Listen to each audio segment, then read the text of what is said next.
மேட்டுப்பாளையத்தில் குன்னூர் சாலையில் black Thunder அருகே ராட்சச மரம் முறிந்து சாலையோரம் இருந்த கார் பழுது நீக்கும் கடை மீது விழுந்து மூன்றும் அப்பளம் போல் நொறுங்கியது. அதிர்ஷ்டவசமாக ஒர்க் ஷாப் ஊழியர்கள் உயிர் தப்பினர். கோவை மாவட்டம் மேட்டுப்பாளையத்திலிருந்து குன்னூர் செல்லும் சாலையில் சாலை ஓரங்களில் மிகவும் பழமையான ராட்சச மரங்கள் உள்ளன. தற்பொழுது நீலகிரி மலைத்தொடர் பகுதிகளில் அவ்வப்போது சூறாவளி காற்றுடன் மழை பெய்து வருகின்றன. இந்த நிலையில் மேட்டுப்பாளையம் பிளாக் தண்டர் அருகே சாலை ஓரத்தில் 50 ஆண்டுகளுக்கு மேல் பழமையான பொங்கன் மரம் ஒன்று திடீரென்று முறிந்து சாலை ஓரத்தில் கார் பழுது பார்க்கும் கடை ஒன்றின் மீது விழுந்ததில் 3 கார்கள் அப்பளம் போல் நொறுங்கியது.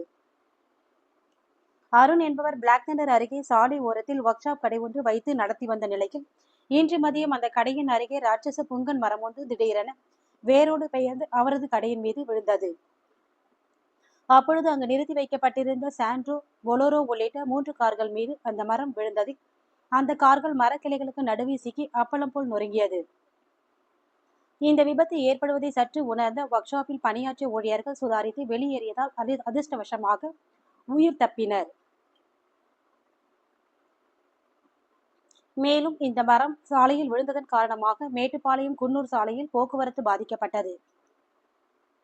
பின்னர் அது குறித்து மேட்டுப்பாளையம் தீயணைப்பு துறையினர் மற்றும் போலீசாருக்கு தகவல் தெரிவிக்கப்பட்ட நிலையில் சம்பவ இடத்திற்கு வந்த மேட்டுப்பாளையம் தீயணைப்பு துறையினர் சாலையில் விழுந்த ராட்சச மரங்களை அப்புறப்படுத்தும் பணியில் ஈடுபட்டு வருகின்றனர்.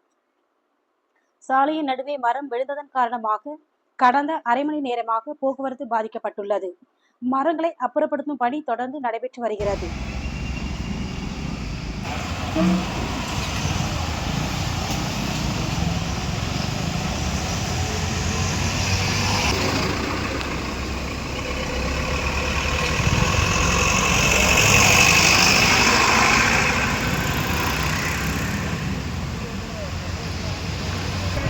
அண்ணா கொஞ்சம் தெளிக்கணும்.